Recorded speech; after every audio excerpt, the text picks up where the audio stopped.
ERWM, Enterprise Resource Work Management. At Ensemble, we've been experiencing the same rapid changes in the global economy as you have.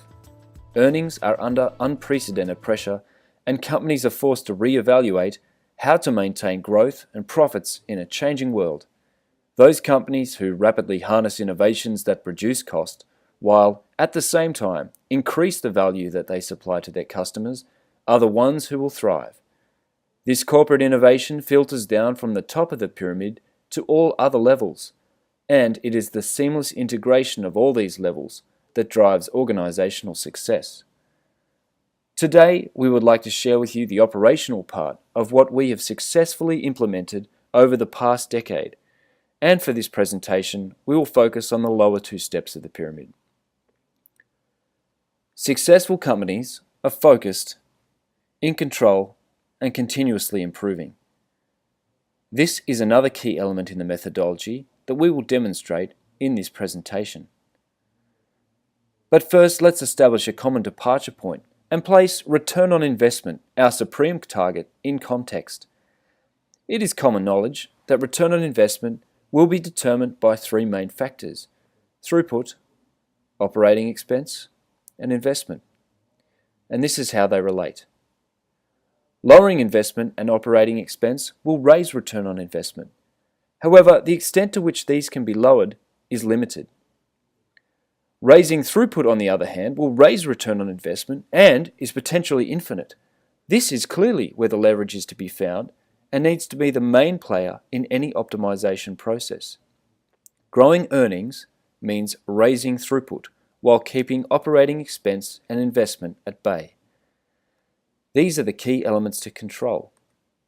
So if return on investment is primarily a function of an organization's throughput, and throughput in turn is driven by speed of delivery, we need to set in place processes, tools, and people in a way that will maximize the speed of delivery. So how does Ensemble assist you in doing this? We may well ask why, what, and how. As to the first question, Ensemble supports complex initiatives, focusing on innovation and productivity. To do this, we provide expert systems of management to plan and execute work. And thirdly, we use an integrated systems approach to implement a cycle of exploring, designing, and delivering success. Modern organizations are complex systems, and we're probably talking about your environment now. Somewhere in this complexity is a rate determinant, a bottleneck, or a constraint. You could call it the slowest ship in the convoy, and it determines the throughput of the system. We need to identify this in order to make any meaningful improvements. This is a key ingredient of the Ensemble offering. This is also where your management attention will be most productive and where the natural focus and control points should be. All subsystems are then aligned to boost performance in this area. This principle can be applied to all industries, whether it's in banking and financial services, construction, engineering, new product development, or technology. Whether it's in manufacturing, projects, supply chain and distribution, or service. Well, let's illustrate this using the project environment as an example. In this section, I'm going to show you how work in complex multi-project environments is handled to maintain focus and control, not only to maximize the speed of delivery, but also to give you an instant view of both progress across all project work and key areas requiring your attention. In our overall approach, it is essential to balance capabilities against the required work by using an expert system of management. This opens the door to setting capability standards, as well as planning and scheduling standards for longer-term growth, while effectively managing resources within an advanced planning and execution framework. Higher productivity generated here drives short-term profits, while innovation drives future profits. We establish both the methodology and the instrumentation to steer the process. We'll start at the executive level to show the visibility you will have over in-progress work and then illustrate the underlying methodology that provides these results. The primary visual output you will have from a portfolio perspective is the current status of all projects in the portfolio, where you have an immediate view of their current projected risk to on-time completion.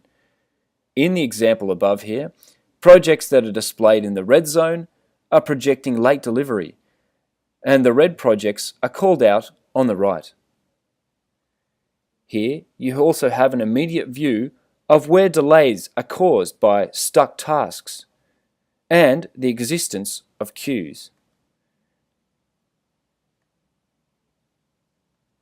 You can also see purchasing delays and full kitting delays, the latter being caused by preparations not being in place when the work is scheduled to start. In the pipeline view, you can see more detailed information, such as projected versus planned finish dates for all projects or subsets of projects that you specify, percentage completion of critical work, as well as contingency consumption is shown on the right. From here, you have one-click access to several reports and functions. What we see here is the tracking history of one specific project, showing how recovery actions have successfully pulled the project back into the green zone. You also have immediate access to view chains of work that are most critical for on-time completion and those that are causing delays. From this, you will know exactly where the work has to be expedited. The tasks are displayed in sequential order from now until the end of the project, exactly as they will be executed. As in most other screens we'll view later, you can also see who the accountable person is for any one task. In the project control view, you have sight of summarized information for each project, including the penetrating tasks of the critical sequence. You also know who the accountable person is for that specific task. If required, you can drill down to get detailed information about each project. Note that the projects are presented in order of criticality, with the most stressed project at the top. This is always the case, whether we look at projects or at tasks, establishing an immediate priority order for our attention. The project manager also has a convenient view of all tasks in the entire portfolio and their status, again, presented in order of criticality. A variety of filters gives access to any subset of tasks that the manager wishes to view. We'll return to the task management screen again later. In this section, we've looked at the tools available to you to see the exact progress status of all the projects in your portfolio, while at the same time showing where management intervention will be required. In the next section, we'll see an overview of the critical chain methodology that Ensemble will introduce to your organization to ensure that this information is available to you, at the same time creating the discipline to execute projects in the shortest time frame possible. During the planning phase, once the scope of work has been defined, Ensemble will assist in developing the overall dependency maps, which will form the basis of future work schedules. Proper training of all participants ensures that fully executable schedules will be established. The basic planning steps that will now follow demonstrate how correct planning optimizes expected delivery dates. In this example, we see a project plan in Gantt view. Scope is fully defined, dependencies configured, durations and required resource skill sets entered. However, this plan is not resource leveled. An attractive date of the 2nd of April 2014 is projected, but risk level is high due to unresolved resource contention. If we now look at a level version of the same plan, in which the resource contention on constrained resources has been removed, we notice that the projected delivery date has moved out to October 2014. Risk level is now lower, but the due date is pushed out substantially. This is where the critical chain project management approach enters the picture. Aggressive task durations, counterbalanced and protected by a robust project buffer, provides the key to plan optimization. In this case, the delivery date can be substantially pulled back to early May 2014. Note the project buffer in pink protecting the project, and the feeding buffers in green protecting the subsidiary chains. As you can see in the red, the plan now has a clear critical chain, the area that will be the focus as execution commences. The projected delivery date is shown in the summary panel here. However, the system has identified the civil resource as the constraint, causing schedule pushout. Further schedule optimization can now be tested by elevating the constraint. That means increasing the number of civil resources as shown in the following example. Knowing which resources to increase to remove contention provides the opportunity to optimize the schedule even further, leading to a projected delivery date of early February 2014. Due to the way in which the buffers are protecting strategic points in the schedule, the risk associated with this plan is low, and even though the plan is properly leveled, the expected due date is now much earlier than before, even earlier than the unleveled plan we saw in the first example. Once a due date has been accepted, this plan is now ready to be loaded for execution. In this section, we looked at the project planning approach that underpins accelerated work and project delivery. In the next section, we'll take a look at the execution phase once projects have been included in the active portfolio. We shall see how work is prioritized and the simple way in which all participants can update their work status on a daily basis. This process will provide the necessary information to generate daily status reports to all levels of management. During execution, every accountable task manager will by default see only his or her tasks for distributed updating. These are presented in prioritized order. He or she will know precisely which task out of many to do and finish first.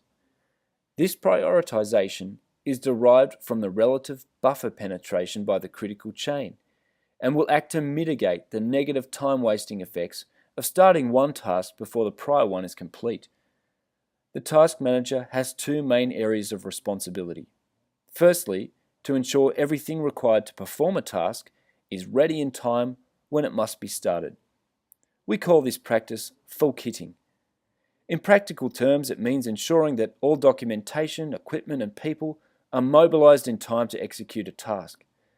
Secondly, the task manager is required on a daily basis to open and close tasks and to enter only the estimated remaining duration to finish a task. From there, the system takes over and processes this information in order to produce the daily status reports. The simplicity is obvious. Should the task manager experience a problem with the task, he has the ability to report and register a call for support. Such a task will be escalated and automatically brought to the attention of higher levels in the organization. Here we've seen the manner in which all work is prioritized in a rational manner and how work status can be updated in an easy way. In the next section, we'll take a look at the effective management of resources and skill sets.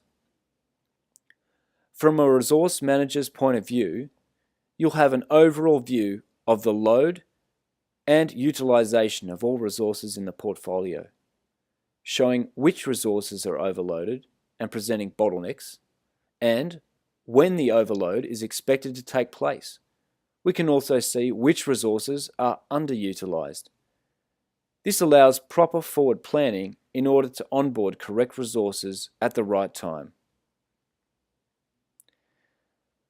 The loading on bottleneck resources can be extracted in a format that clearly points out when peak loads are expected and shows in which projects these resources are applied, again providing key information for effective skills recruitment and onboarding. In a similar way, from a portfolio perspective, you can see the effect that adding new projects to an existing portfolio will have on resource utilization and identify the correct resource that will be the rate determinant for the entire portfolio, thereby showing us at what rate new projects should be introduced to ensure optimal throughput and profitability for the company. All this functionality should be fully integrated within all levels and activities within the organization. Using the Maestro integration platform does just that and provides us with a one-stop solution to integrate positions, people, and assignments. The predefined organizational hierarchy is fully represented here in the form of cascading nodes. Programs of work, seen here on the right, can then be assigned to accountable parts of the organization.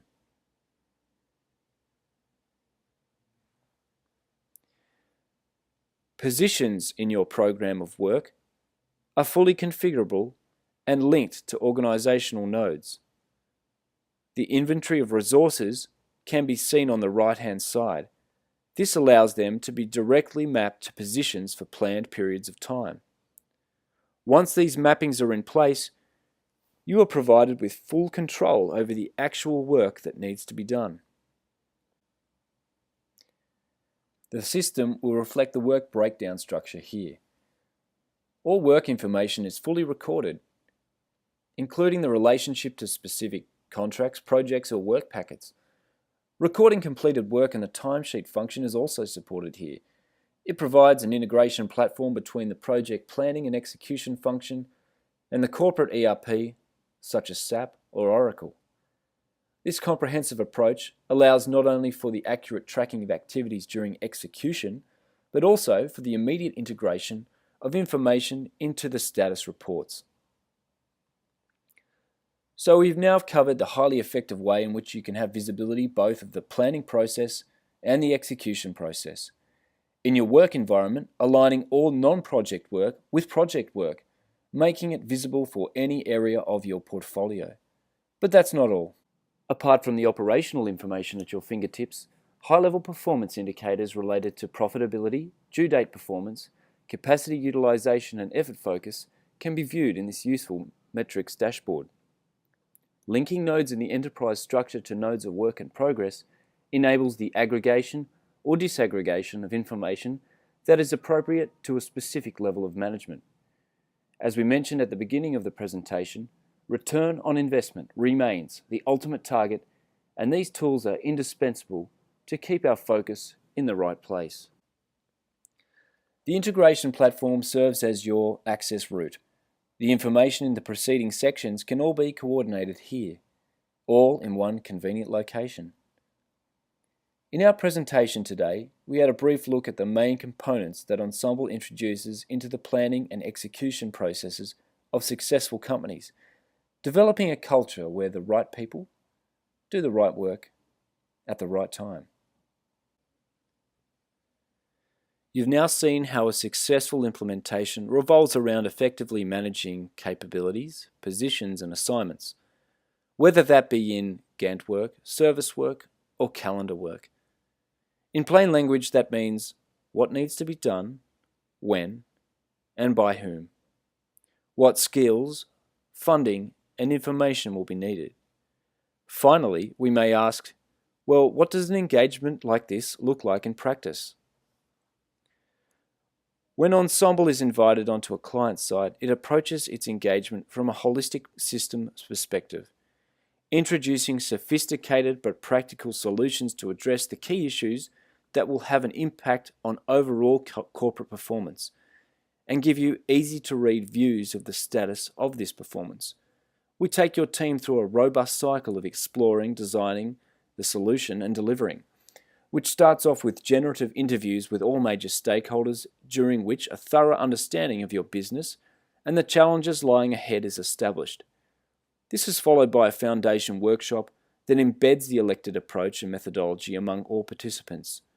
When the baseline has been set, basic planning will start to identify future outcomes, followed by innovation and integration workshops to refine the planning and frame the implementation. Once this is completed, implementation starts, and routines are set in place to ensure that the advantages derived from the implementation are sustained. As you walk ahead on the road of growing your integrated organisation, we look forward to walking by your side on this exciting journey. Thank you.